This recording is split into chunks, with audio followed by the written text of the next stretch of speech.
ಇಂದು ನಮ್ಮ ರಾಜ್ಯದ ಉಪಮುಖ್ಯಮಂತ್ರಿ ಆದಂತಹ ಶ್ರೀ ಡಿ.ಕೆ. ಶಿವಕುಮಾರ್ ಅನ್ನು ಭೇಟಿ ಮಾಡಿದ ಉದ್ದೇಶ ನಮ್ಮ ಮೈಸೂರು ಹುಣಸೂರಲ್ಲಿ ಕೆ.ಆರ್. ನಗರ ನಮ್ಮ ಕ್ಷೇತ್ರಕ್ಕೆ ಬರದೇ ಇದ್ರು ಸಹ ಅಲ್ಲಿ ಕೆ.ಆರ್. ನಗರ ಮತ್ತೆ ಹುಣಸೂರಿನಲ್ಲಿ ಒಂದು ಎತ್ತು ನೀರಾವರಿ ಒಂದು ಸ್ಕೀಮ್ ಇದೆ.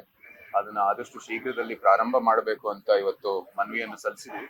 ಜೊತೆಗೆ ನಮ್ಮ ಕೊಡಗಲ್ಲೂ ಕೂಡ ಈ ಲಿಫ್ಟ್ ಇರಿಗೇಷನ್ ಸ್ಕೀಮ್ ಅನ್ನು ನಾವು ಆದಷ್ಟು ಬೇಗ ಅನುಷ್ಠಾನ ಮಾಡೋದಕ್ಕೆ ಕೇಂದ್ರ ಸರ್ಕಾರಕ್ಕೂ ಕೂಡ ಇವತ್ತು ಏನೇನು ಪ್ರಸ್ತಾಪಗಳು ಹೋಗ್ಬೇಕಾಗಿದೆ ಅದಕ್ಕೂ ಕೂಡ ತಮ್ಮ ಮಂತ್ರಾಲಯದ ಮೂಲಕ ಇವತ್ತು ಮನವಿಗಳು ಹೋಗ್ಲಿ ಅಂತ ಇವತ್ತು ನಾವು ಪ್ರಸ್ತಾಪವನ್ನು ಕೊಟ್ಟಿದ್ದೀವಿ. ಜೊತೆಗೆ ಮೈಸೂರಲ್ಲಿ ಕೆಲವು ಸೇತುವೆಗಳು ಕಾವೇರಿ ನೀರಾವರಿಗೆ ಸೇರಿರುವಂತದ್ದು ಆದರೂ ಕೂಡ ನಿರ್ಮಾಣ ಮಾಡೋದಕ್ಕೆ ಅವರಿಗೆ ಒಂದು ಬೇಡಿಕೆಯನ್ನು ಸಲ್ಲಿಸಿದೀವಿ. ಇದಿಷ್ಟು ಇವತ್ತಿನ ಭೇಟಿಯ ಉದ್ದೇಶ.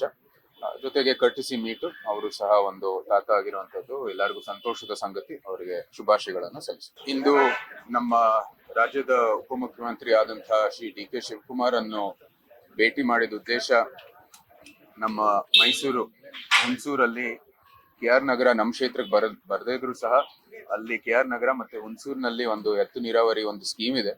ಅದನ್ನ ಆದಷ್ಟು ಶೀಘ್ರದಲ್ಲಿ ಪ್ರಾರಂಭ ಮಾಡಬೇಕು ಅಂತ ಇವತ್ತು ಮನವಿಯನ್ನು ಸಲ್ಲಿಸಿದ್ವಿ.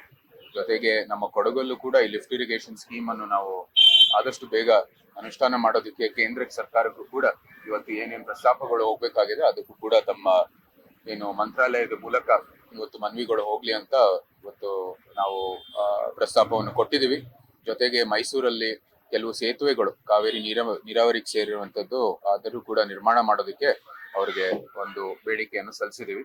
ಇದಿಷ್ಟು ಇವತ್ತಿನ ಭೇಟಿಯ ಉದ್ದೇಶ. ಜೊತೆಗೆ ಕರ್ಟಿಸಿ ಮೀಟು ಅವರು ಸಹ ಒಂದು ತಾತ ಆಗಿರುವಂತದ್ದು ಎಲ್ಲರಿಗೂ ಸಂತೋಷದ ಸಂಗತಿ. ಅವರಿಗೆ ಶುಭಾಶಯಗಳನ್ನು ಸಲ್ಲಿಸ್ತಾರೆ. ಸಂಪೂರ್ಣ ನ್ಯೂಸ್, ಇದು ನೊಂದವರ ಧ್ವನಿ.